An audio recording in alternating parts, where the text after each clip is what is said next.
Welcome to Cinematographer, where we bring you the best in independent, documentary, and foreign films, and we talk to the people who made them. I'm your host, Mike Caspar, and you can find out more about the program by going to cinemaphilepod.com.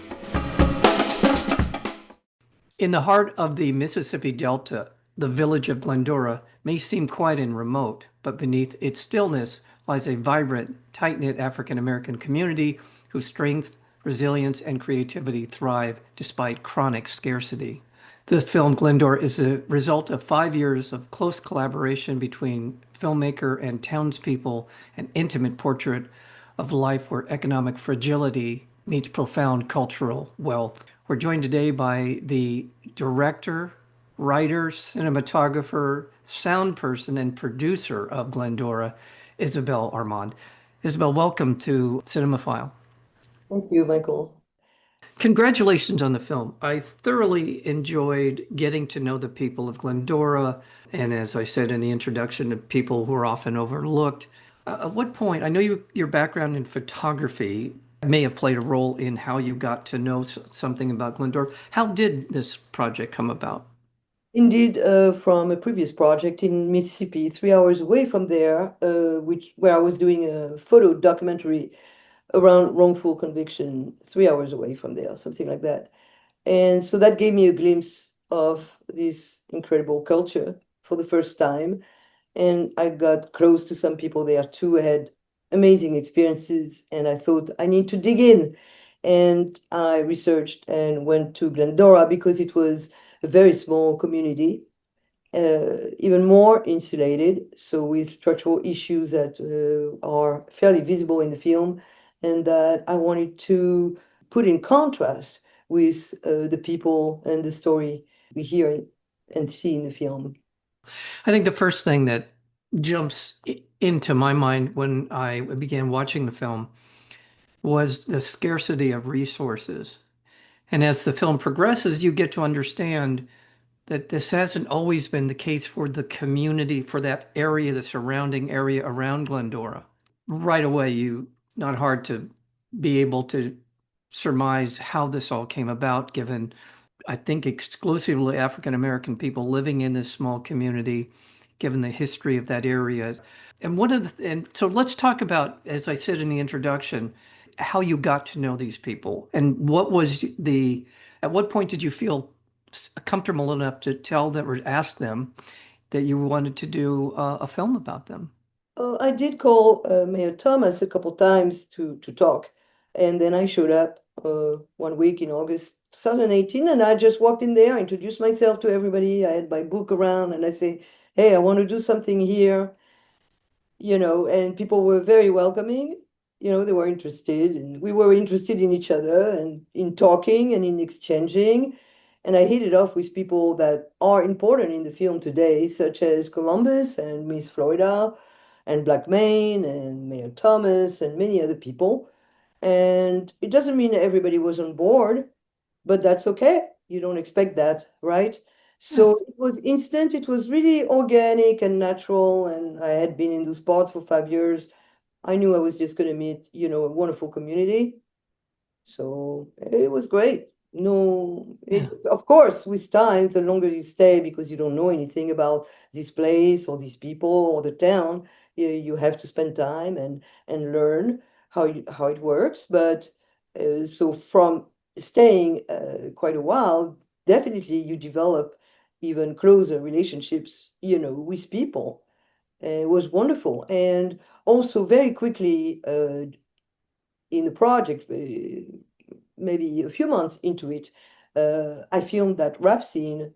And after that, everybody in town would hire me, quote, to film, birthdays, graduations, weddings, J Day. So it was just amazing for me too, because that's exactly what I wanted to do, is to memorialize the life and as well as the stories and the history and the talents. So it was great that people did want me to, film for their families. Really, you do feel the warmth of the people that we get an opportunity to spend some time with.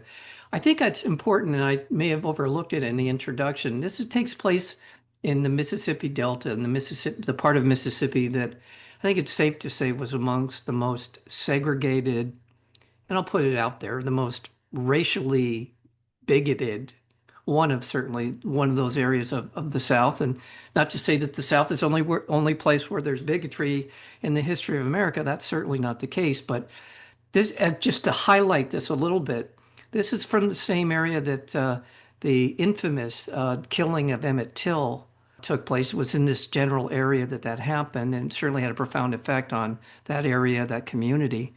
So I just want to give some context to this because and when I say they lacked resources, I think that's an understatement. And go ahead. So please feel free to. So that would be absolutely correct. And today the Delta, even for Mississippi, it really has a different vibe per se than because it's so insulated and it's kind of an outpost, if I may say so, in that way. Uh, and in terms of the infrastructure that you see, definitely it's a town that is getting smaller with time. And this type of housing issues are not something that individuals can solve by themselves. That's for sure. So yes, there's definitely this context because it helps us connect the past to the present because unfortunately it still seeps through today in the sense that you just mentioned because chronic scarcity is still there.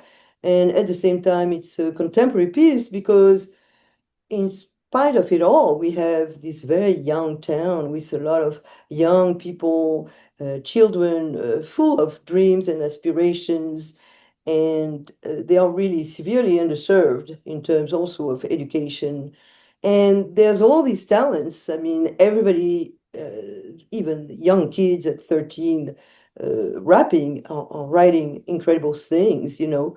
I'm trying to feature that and possibly shine a light on this town. It's a very important town, not only in terms of legacy and history, but people should be able to stay where they want to live because they love it there and they have all their families and their roots, and they should also have the opportunities that they deserve. I want to quickly remind our listeners that we're speaking with Isabelle Armand. She is the director, writer, cinematographer, sound person, and producer of Glendora. It is going to be screening as part of the Dances with Films Festival in New York City. It'll be screening at the Regal Union Square, and that will be Friday, January 16th at the 4:45 screening. I imagine you'll be in town for a Q&A for that screening. Not only will I be in town because I'm based in New York City myself for 45 years, but we have Bucci, Oh, wonderful rapper who provided over 20 tracks to our film present, as well as Mayor Johnny B. Thomas, who can talk about the legacy of Emmett Till and his small museum in Glendora. And we'll also have Miss Detria Jones, who is Miss Florida's daughter, because unfortunately Miss Florida passed in, about a year ago, and like that, oh, I can be there for her. you said Miss Florida Smith died about a year ago? So sorry to hear that, because the people that you just mentioned are a wonderful overview. There's a couple of others. There's some, that I identified as people that I think tell their story very well in terms of the context of their story, how they grew up. And but Columbus Brewer McKinley is one that stands out.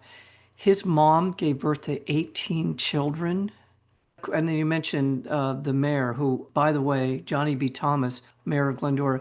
If this is an illustrative of what we're talking about, I don't know what is. When he became mayor, he went to research, as you would. You're mayor of a town, you want to know everything you can know about it.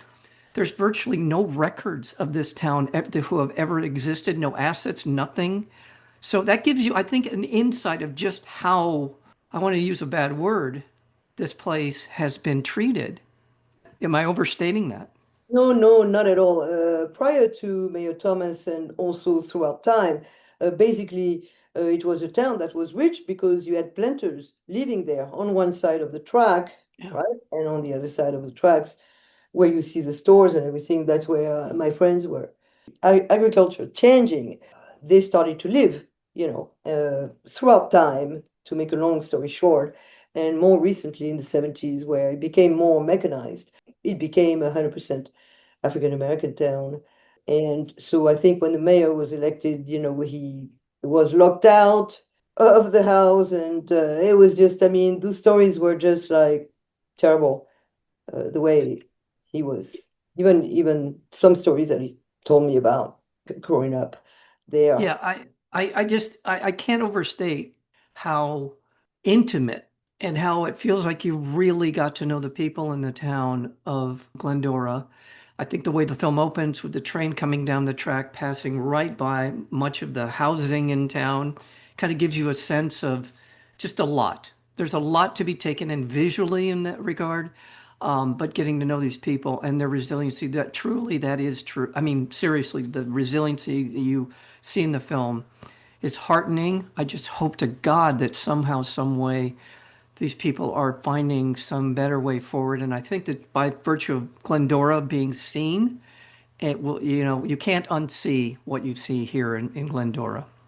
Hopefully, because it's a community that deserve to stay where it is and to grow back Yeah. something better. And I just want to go back to Columbus with a wonderful guy and Black Main. We hope that when we have another screening, it will be Columbus and Black Main and some other people talking. But I have so many co-collaborators that for each event, we can only bring a few every time.